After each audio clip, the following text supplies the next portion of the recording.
Golden State headed to the NBA Finals. The embers of the dynasty still glowing. This one is special. This is a group that no one thought would ever be back here. And we here, we back. We know this isn't the ultimate goal. We still got 4 more to go, Dog Nation.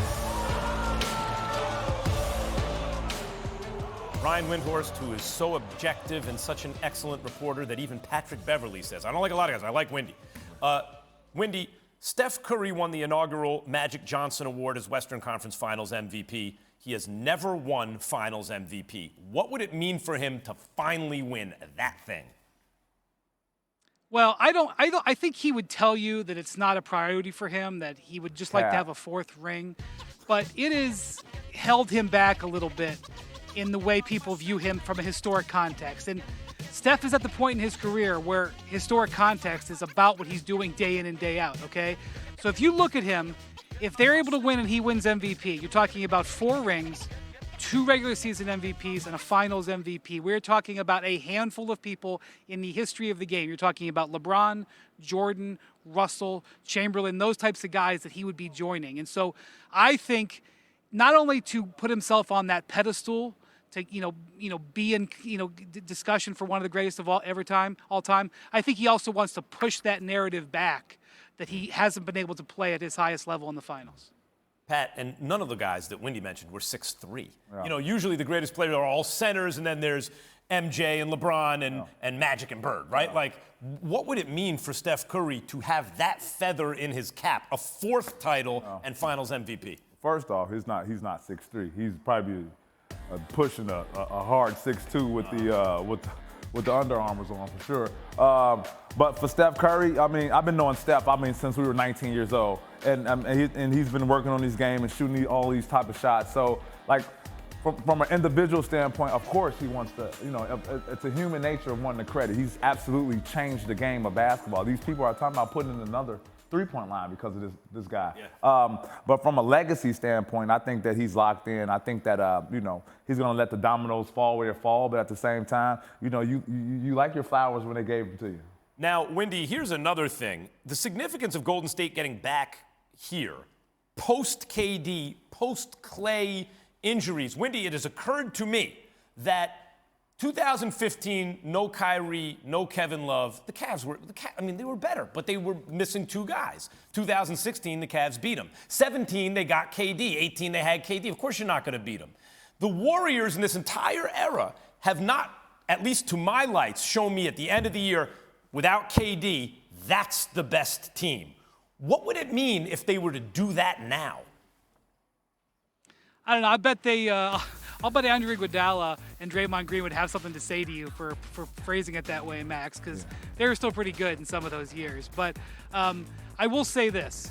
The Celtics team, if they get one more win, and I don't want to assume that they're going to beat the Heat, the Celtics team, they are one of the best half-court defensive teams I've ever seen. In terms of moving within their half-court defense and cutting stuff off, it's probably the best I've ever seen. The Warriors are arguably the greatest offensive flow team, offensive movement team I've ever seen. So you're going to get this potentially incredible offense against this incredible defense. The Celtics shut down, well, they didn't shut down, but they got past Durant and Kyrie in the first round. They got past Giannis in the second round. They're completely smothering the Heat in the third round. This is probably as big of a test that the Warriors have ever had from a defensive standpoint. And so that, to me, is what I'm looking forward to should the Celtics get one more win starting tonight. From the thrill of victory to the agony of defeat, here's Luka after being eliminated.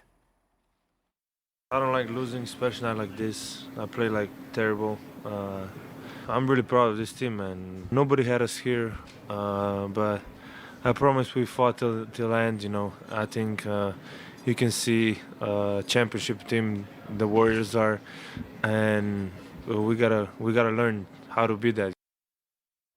Yeah, I mean, it would help if you tried to play a little defense. If your best player tried to play a little defense. See that? Another defensive pop. See that? No, I'm not going to agree with that. The man, he's doing so much offensively. What else you want him to do? LeBron does both, or did both. MJ did both. Oh, those are three different players you're talking about. Yeah, but the best player on a championship team is what it takes. Steph tries to play defense. He at least puts the effort in, right?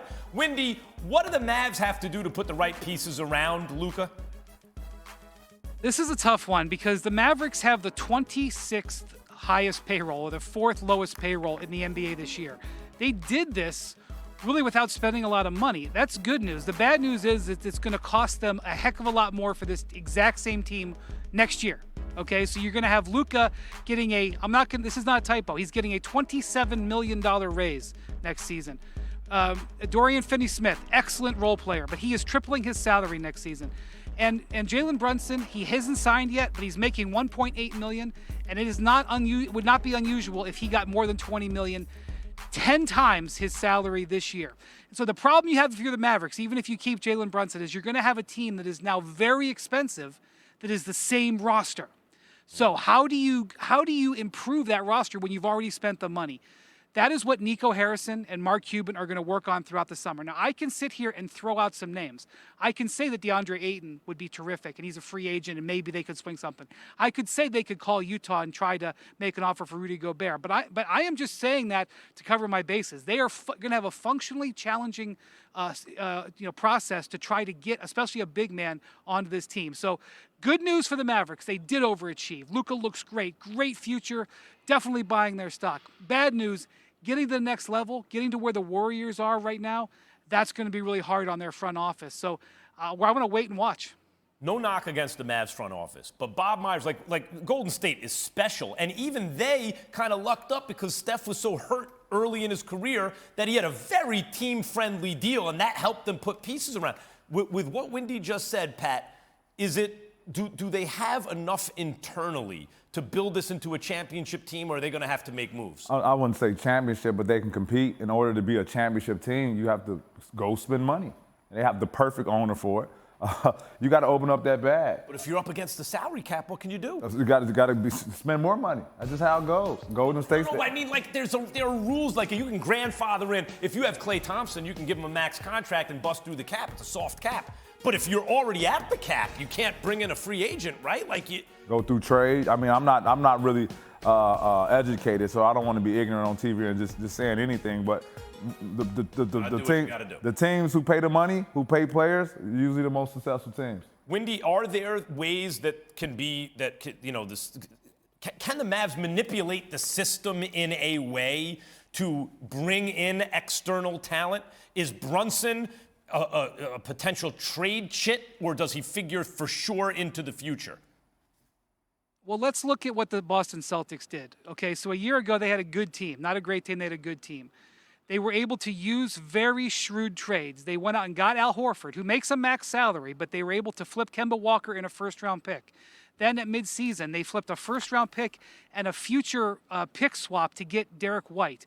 Those two trades have completely transformed the depth on their roster, and they are right now below the luxury tax. Now, if they win the title, there's some bonuses that have to get paid out, and they'll go into the tax, and I'm sure they'll be happy to pay it. But if you look at a team like the Celtics, they have very shrewd management that went out and found opportunities and added to the star players they already had. So it can be done.